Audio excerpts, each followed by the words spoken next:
Okay, we're back to talk about Pluribus on Apple TV, episode 6, HDP. This episode written by Vera Blasi and directed by Ganja Montero. Carol films what she discovers at the warehouse, which are countless shrink-wrapped human body parts. Instead of sending this information by tape, she drives to Las Vegas to talk to Mr. Diabate in person about it. He's living out all of his wildest dreams at the Elvis Presley penthouse at the Westgate Hotel, and he has already heard about this news that others are consuming humans. He shows Carol a video from John Cena that explains human-derived protein is needed from these bodies because of the other's imperative to not harm any living thing, animal or plant. Mr. Diabate tells Carol that the other 12 unafflicted stay in touch over Zoom and are trying to help them with the problem that they will run out of food in about 10 years. He's also learned that the others have figured out how to inflict them, but it requires painfully withdrawing stem cells, and they need each person's consent to do it. Carol calls them to clearly communicate that she does not consent to this. In Paraguay, 3 days earlier, Manusos received Carol's video about her looking into the substance that she found and decided to venture away from his shelter for the first time. He sets out driving to try and find her. I found this episode fascinating for several reasons, lots of interesting things to talk about, but maybe more so than anything, just the how they revealed what the cliffhanger was from the last episode. Just sort of this creative idea of we're not just going to show you, we're going to go back to this idea of Carol as a videographer and sort of documenting what she's finding and doing it that way, which according to the official podcast, apparently that was really her filming, and they just sort of gave her direction and gave a camera and told her to do it, and she did it well. Interesting. Yeah. I mean, I think it worked well. I was worried for a moment because we didn't pick up directly with her looking Yep, under the tarp where she was at the end of the last episode, but rather with her like running out of the warehouse. I was like, oh man, are they like not going to show us? exactly. But I think it makes sense that no, the plan was she was going to get her camcorder and then go back in and film. Which again, I can't help but mention this question that keeps nagging at me a little bit that I'm not sure if it matters, but what year is this, right? Because Okay, we did get a little bit of clarity of that now that they talk about keeping up with each other on Zoom. It has to at least I guess be that's true. somewhat of a modern, at least more modern timeline. It still just feels a little bit odd to me, and we'll try not to dwell on this. It's a pretty minor thing. Even if even if cell phones no longer worked, Right. right? Wouldn't your first thought be that she would be filming with her iPhone or something? With her phone. Yeah. Yeah. You know what I mean? Because presumably, like the camera and stuff would still work. You just couldn't call people. Right. Right. Um, the mention of Zoom is also interesting because it's almost like the first mention of the internet that we've had. Yeah. Yeah. So, There's some, I've seen this a couple of places. There are some things like this that are in the terms of timing, in the terms of technology, in the terms of how they're weaving these things together that are not exactly consistent. Like we'll get to all this, but Mr. Diabate talks about how they meet on Zoom on Tuesdays and Fridays. Well, this but is it's going only on been for like 12 days. 12 days. So it's like they can't really have created a pattern of this yet. So yeah, there's just a little bit of minor inconsistencies there with some of this stuff. Yeah. I mean, yeah, and I have some other quibbles, I guess. With apologies to anyone listening who doesn't like that sort of thing, you're going to get some today. Yeah. Um, Yeah, that stood out to me too a little bit, where he makes it sound like they meet twice a week, like they've been doing it for months or whatever, but it's been Right, 12 right. days since the joining happening. Yeah. I guess they could have already done it a couple of times and made the plan that they're going to do it that frequently or That's something right, like yeah. that. Okay, we can wave our hands at that. But yeah, anyhow, don't want to get too caught up in the technology thing or my question about what year it is, but it is something there. I do think it worked the way they did the scene to have Carol going in with the camera and then sort of showing it in that found footage kind of way. Yes. And then like the head shrink wrapped and stuff. I did find all of this to be pretty effective. Of course, Yeah. we basically called it, but as we were saying basically last time we recorded, which was a week and a half ago, Hmm. um, or as I was saying at least, I struggled to think of anything else it could possibly be, Yeah, so. yeah, yeah. I think that thinking about it with some hindsight, it probably wasn't too hard to deduce that there wouldn't be anything else that could elicit that kind of reaction. That we knew that we've seen them moving bodies, we've seen them trying to collect them and do something with them. So it wasn't, I think, a big leap to discover that this is what it is. You mentioned the shrink wrapped head that she found. We do have some confirmation from Vince Gilligan himself. That is a 3D printed version of his own head that she Nice. finds. So, so yeah, this is. I was glad they did not draw it out, as you said. Worried about that as well when she steps out of the warehouse without us finding out. But then used what we anticipated or what we expected. I think to really propel what some of the interesting stuff that happens here. Yeah, and I do think that overall it works. If I might have felt a little bit disappointed in this episode, but it's almost my own fault, or I don't know what I'm trying to say here. The fact that I feel like I'd figured it out Mm, last time, yeah, yeah, um, including most of what John Cena says, right? Like yeah, why yeah, they're eating people and all of that. So I was still entertained. I was definitely entertained by the fact that it was John Cena. Um, but then this is another quibble. Um, I don't quite recall the details of our conversation well enough previously, but we might have talked about it a little bit. We were definitely informed that they will not kill animals, right? right, right. Um, the fact that they won't kill plants either. I don't know if we talked about that question before. It was something that had occurred a little bit to me about whether that might be the case, or maybe Yeah, I I just think pushed it we aside. we kind of speculated on that, this idea of how far do they extend living things.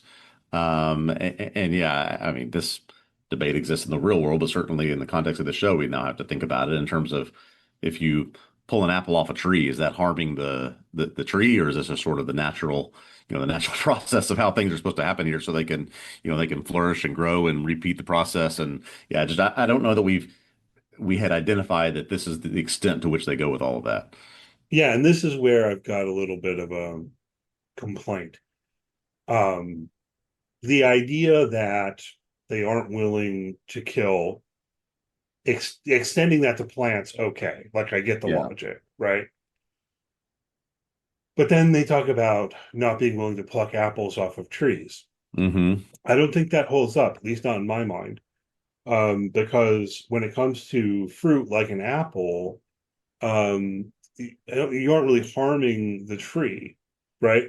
So it seems to me that they should be okay with fruit, but not vegetables, right? Because with the vegetable, it's like you're eating the plant, as it were, right?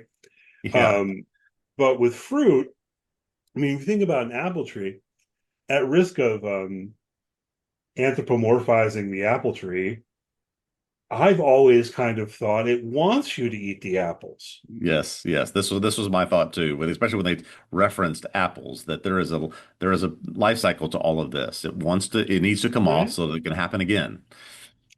Right? Like, I mean, isn't this kind of how it's supposed to work? The Yeah. reason, like, you got the delicious fruit with the seeds inside, so Right. the animals will Exactly. come and eat the fruit, seeds Yeah. included, and then, poop it out with and with the fertilizer. Isn't this just the Or like, eat the fruit as the afflicted people eat the fruit, preserve the seeds, and use them to start this over again. yeah, but now we're even getting into like farming and all of that. But I'm just saying, like, Yeah.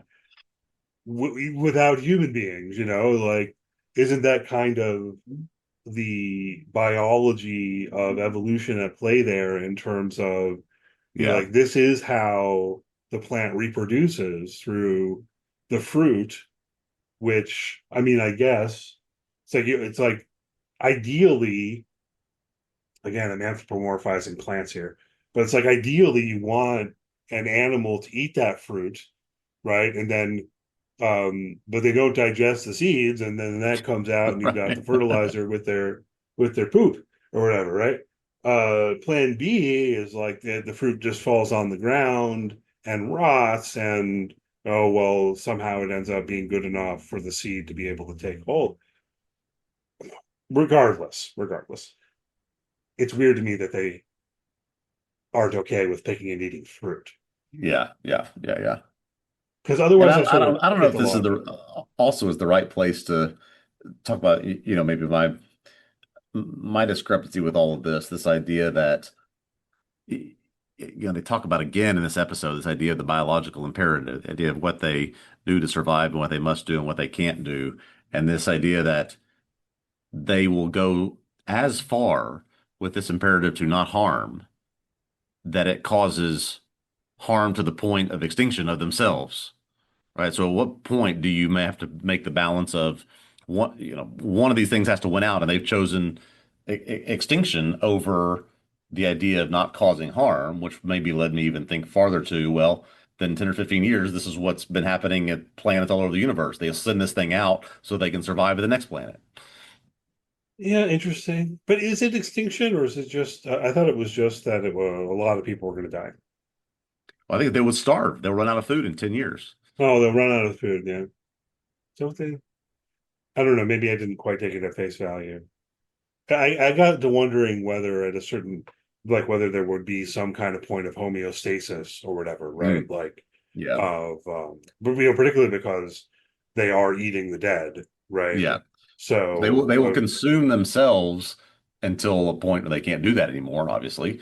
And yeah, then, like would there be some kind of homeostatic point where right. enough people die regularly enough to feed a certain population that could sustain itself? Yeah. Um, yeah, I don't know.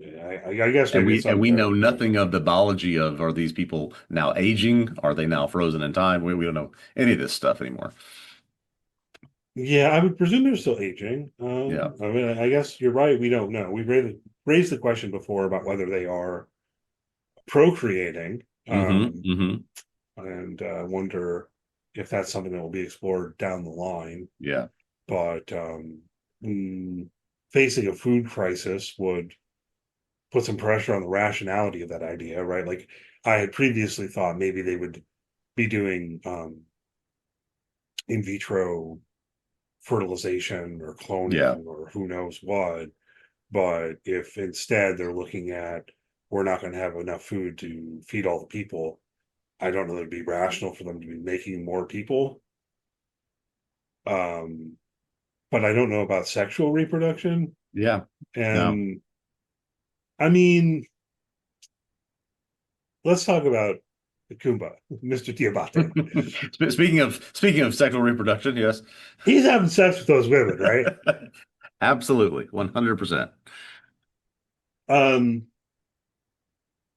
which raises some, potential questions about how we think about consent and all of Mm. this sort of stuff, I guess. And I mean, I guess with the others in this show, you could argue that they would be acting of their own free will, but they're so driven to do whatever they can in order to please Kumba and Carol and all of Right. that, Right. That's their Um, imperative to please him. Yeah. So I mean that's there is no function that they have that can fight against that, as far as I know. right. So, I mean, I do find something at least a little bit problematic about that Hmm. when it comes to thinking about him having sex with those women. You know, um, are are they engaged in this of their own free will? I sort of. Yeah, you Yeah. know what I mean? Yeah. Like, I, I think sort of is the right answer here, you know.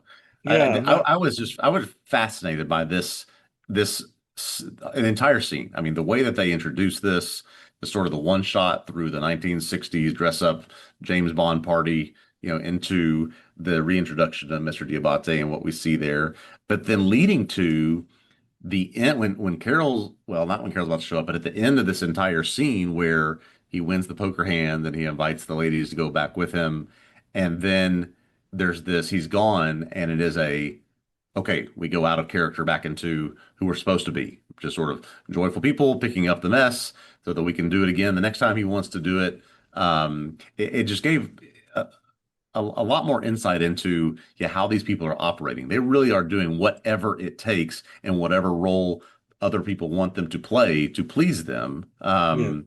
And it just was fascinating to sort of see that this did a good job, not just of showcasing that, but of sort of showing the duality of what it's like when they're in character versus a okay, well, now I'm sort of back to business, sort of doing our normal thing and picking up and getting ready and resetting the pieces.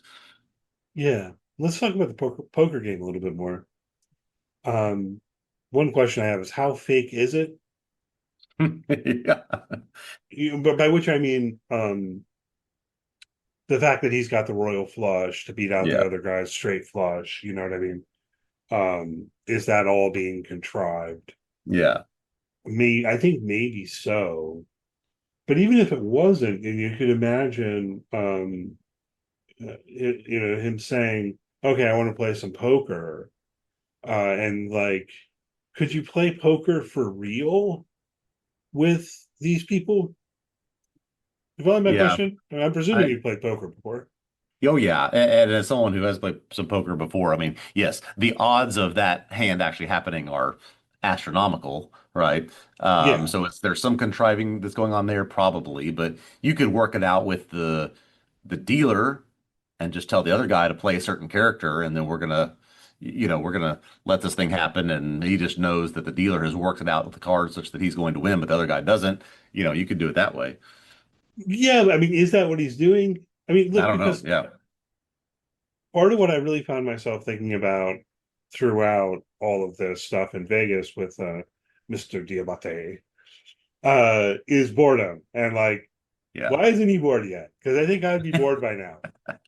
Maybe, or at least, even in yeah, watching the poker scene as a viewer, a little bit of that was creeping in because there are no yeah. real stakes, right? Right. Um, It doesn't even matter if you win, millions of dollars in a pot, Right. because functionally money doesn't matter anymore in the world that we're in, right? Yeah. In this show. Um, but yeah, I mean, I got thinking about it does seem like the chances of having those hands would be so slim that that's probably contrived, that it's probably fake all the way through. But even if it weren't, I got thinking about if it weren't, right? Like Yeah. if I Yeah. were him and I was thinking like, hey, I want to play some poker. Yeah. And you round up some people to play poker with you. I could see, yeah, they'd be like, okay, yeah, sure. But um they couldn't bluff, Yeah. Yeah. That's right. right? You can't do anything that would force anything to yeah, cause Mr. Diabate to lose or be unhappy or be unsatisfied with the course of what's going on here. So yeah, I mean, there has to be some outcome that he's either put his thumb on the scale or that he's weighed in on. I do go back to the timeline a little bit of, he met with Carol and the others 3 or 4 days after all this happened. This is the 12th day. Maybe this is the first time that he's, set this up to sort of fulfill a fantasy type thing. And, will this be as entertaining for him 10 or 12 or 20 more times that he does it? Probably not. But, we just, he's kind of just going through every bit of hedonistic desire he's ever had before. Maybe this was one of them. Yeah, and I mean that makes sense, and perhaps it makes sense that he's not bored yet, you Yeah, know. yeah, yeah, yeah. But The we've talked limping. about that as a possible issue, and yeah, I was feeling that here in a Yeah, meaningful yeah, way. yeah, Just trying to think about if I were in his position, because I get his disposition to things to some extent yeah, of yeah, saying like, okay, well, I'm gonna take advantage of this. I'm gonna have as good of a time as possible. And yeah.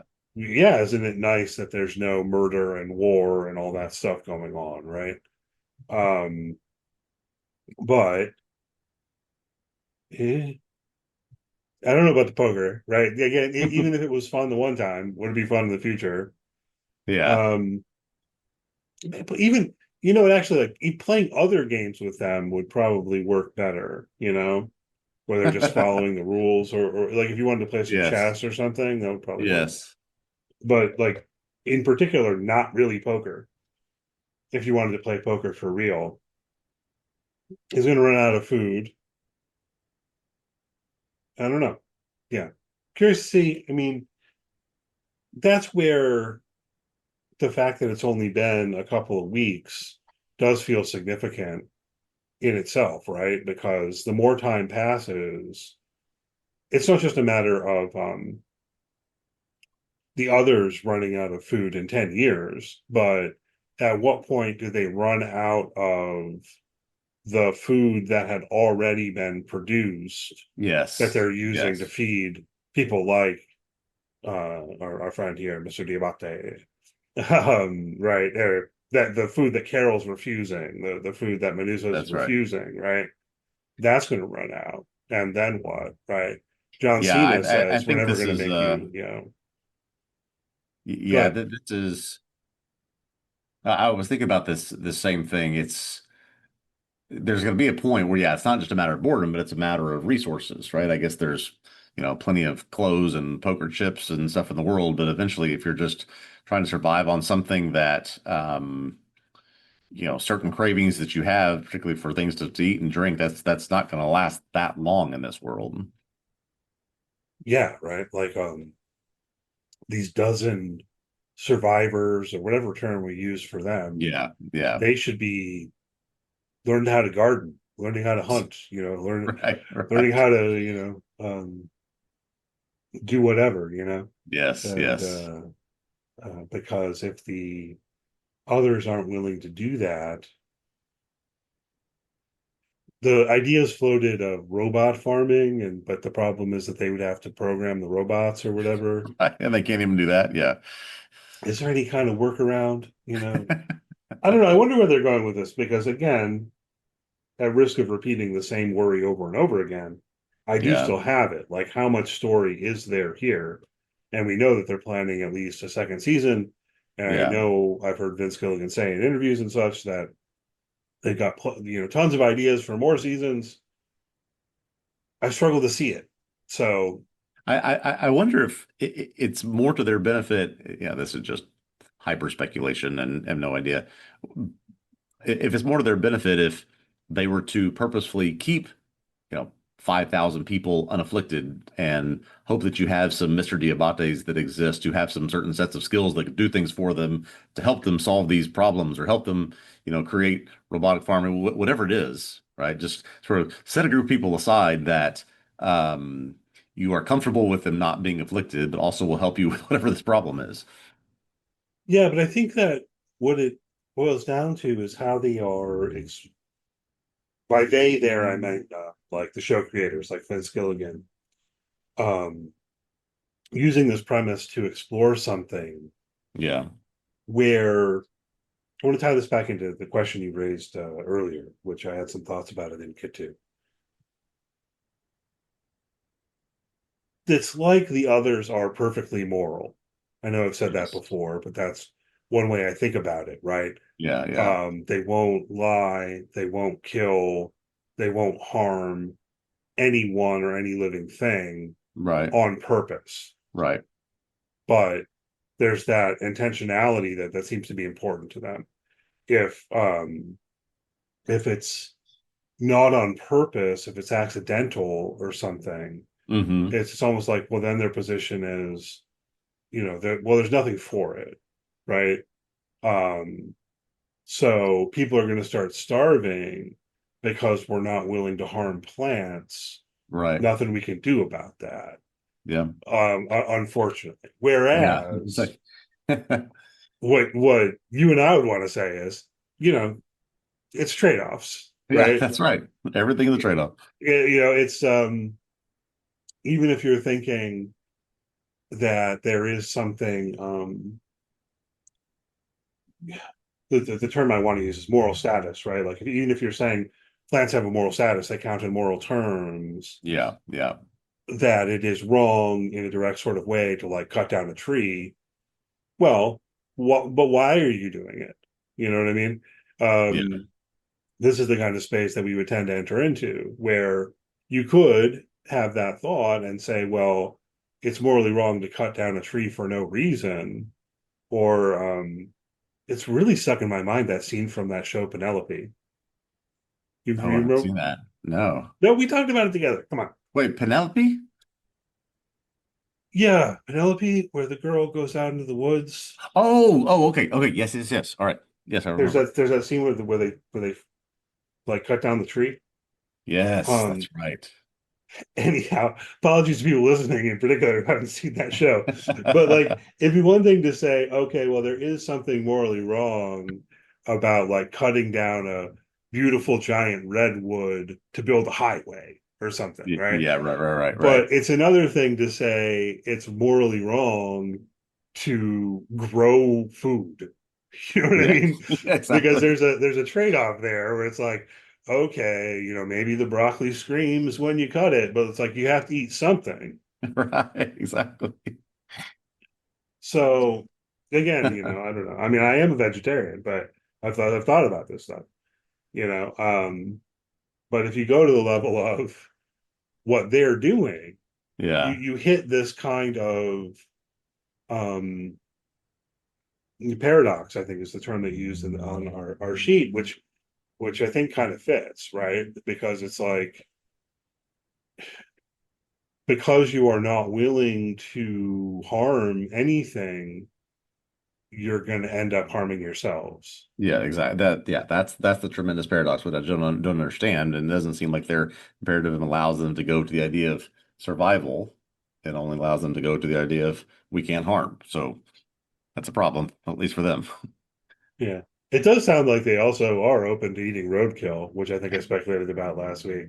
I didn't realize how far they were going to take this. They aren't willing to pick apples and so on. So you can think that through. They are willing to consume animals, including human beings, who happen to have died, Right, right. and fruit that has fallen from trees if they can get there quick enough before it rots. And they're willing to eat the food that had been previously produced by humanity before the joining occurred. Correct. Yes. Right. The problem is that's going to run out, and so on and so forth. And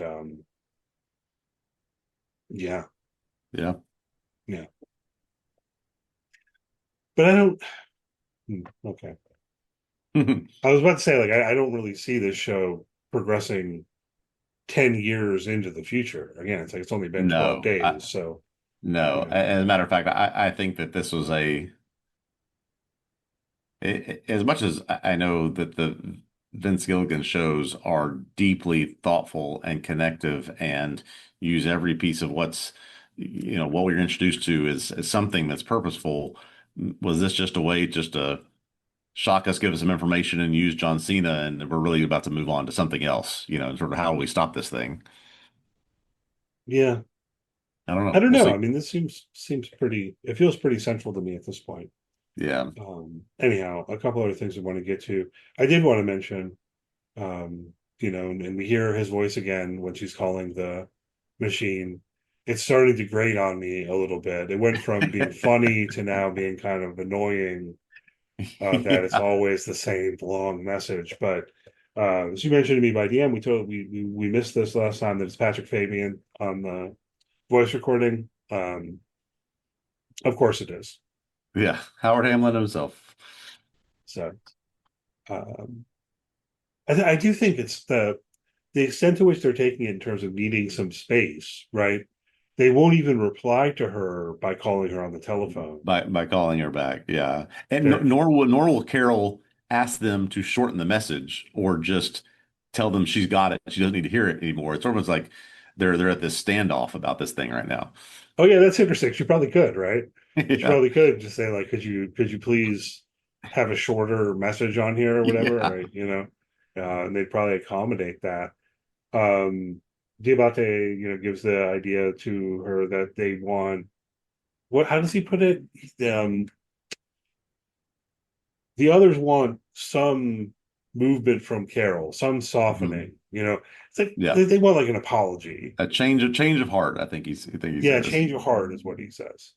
I think basically they want her to say she's sorry. Yeah, yeah. So show some remorse and show that you're not going to treat them in that way and put them in these situations that harms them, and she knows that she's harming them.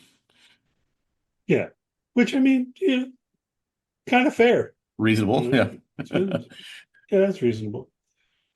Um, Manusos, is something to talk about a little bit more, right? As you mentioned, we cut back to 3 days prior. Manusos receives Carol's video. He watches it on his VCR. And yeah, this is enough for him to say, okay, I'm going to take off and I'm going to go try to find Carol Circa, right? Yeah.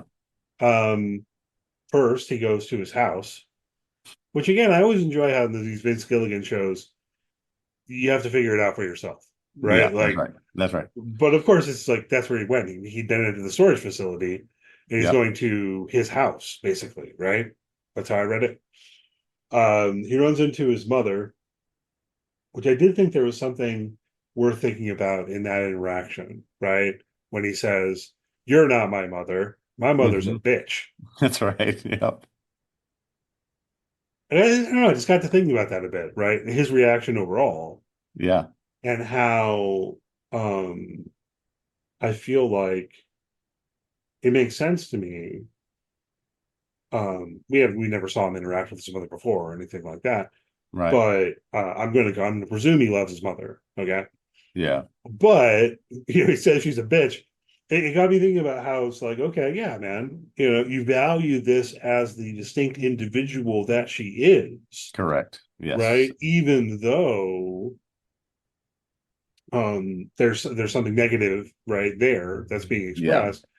It's like I would rather have my mother, who I think is a bitch, than have my mother all of a sudden be this, smiley, nice zombie person, you know? Yeah.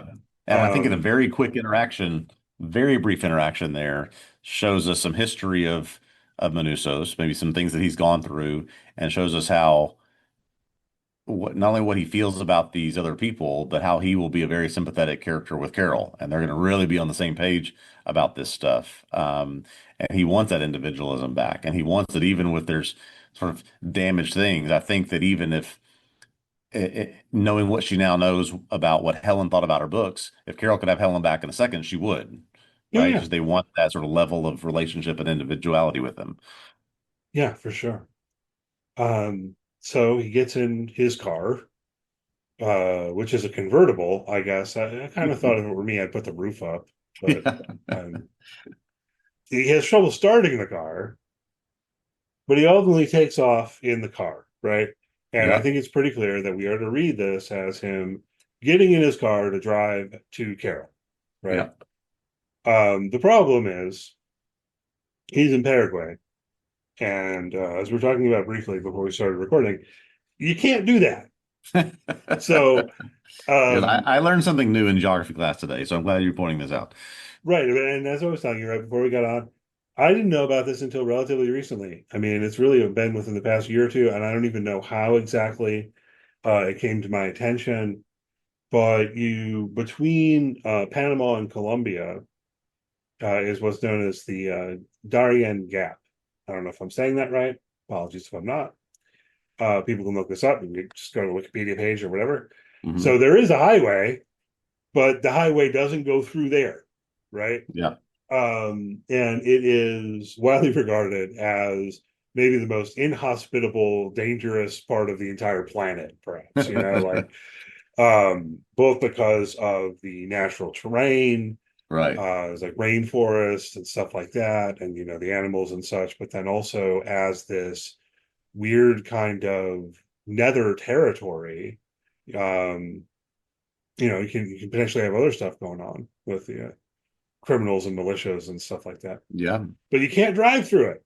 Nope. You cannot. You cannot. I told you I knew about the Pan American Highway, which runs from north tip of Alaska down all the way to South Chile, but did not realize that there is this 100 mile or whatever gap of where the freeway stops on both sides, and you cannot pass it because of this natural sort of divide between these two countries. Well, yeah, and apparently there have been various attempts to um, build the highway through it, and that Right. they've been opposed for environmentalist reasons and other geopolitical reasons and all kinds of stuff. It's really it's fascinating to me, and I guess was when I first encountered it, which again was within the past couple of years. because in 2025 you would tend to imagine that you could just like drive anywhere. I mean, it's land.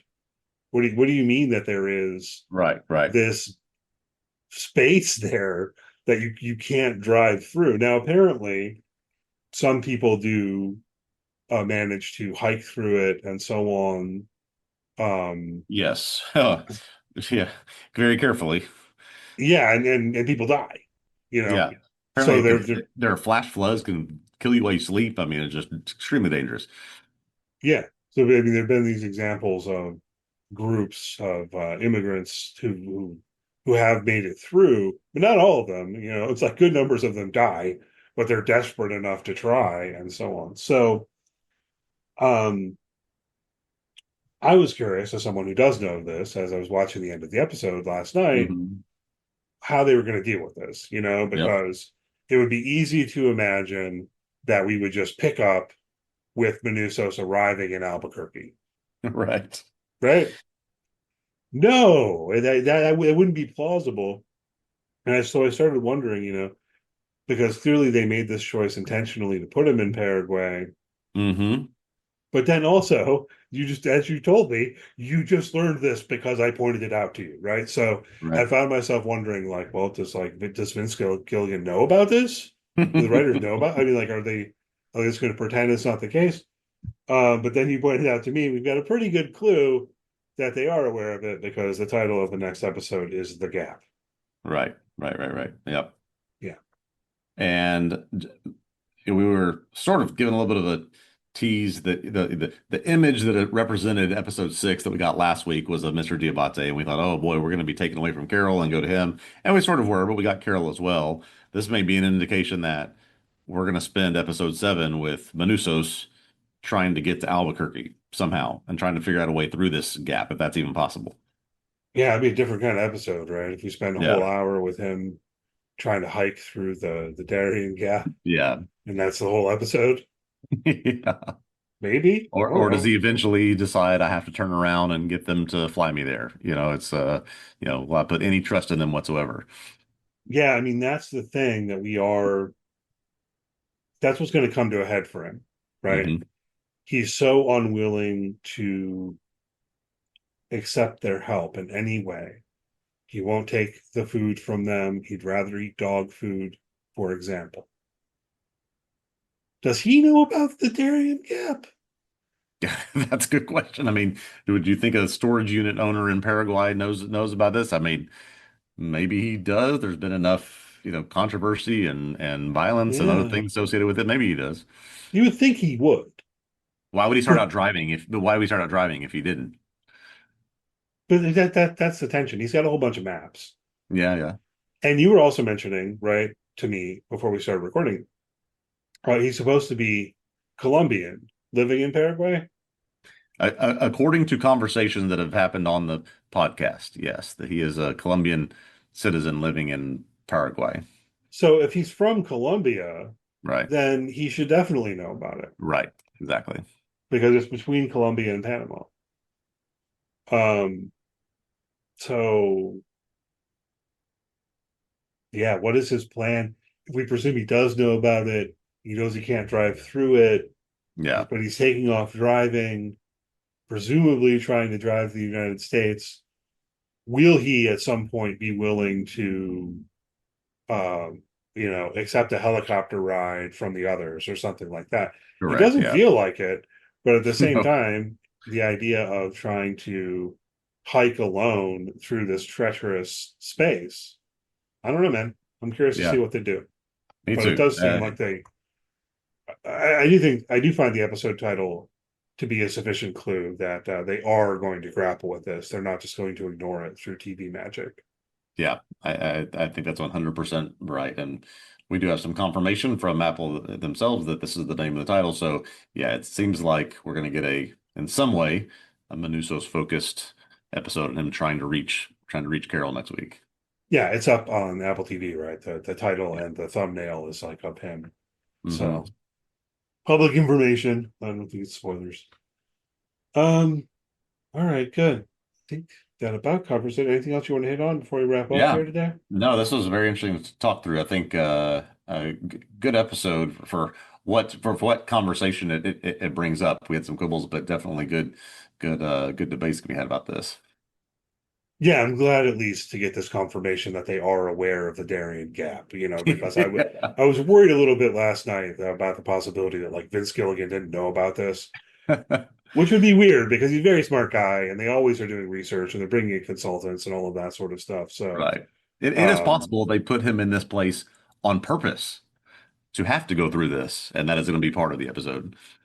I mean, I think so because why else put him, in Paraguay, you know? Right, right. So, all right.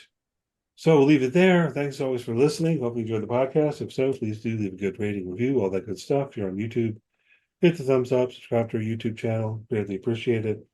You can find written work on all sorts of television shows, past and present, on tvobsessive.com. Please do check out the site, poke around a bit.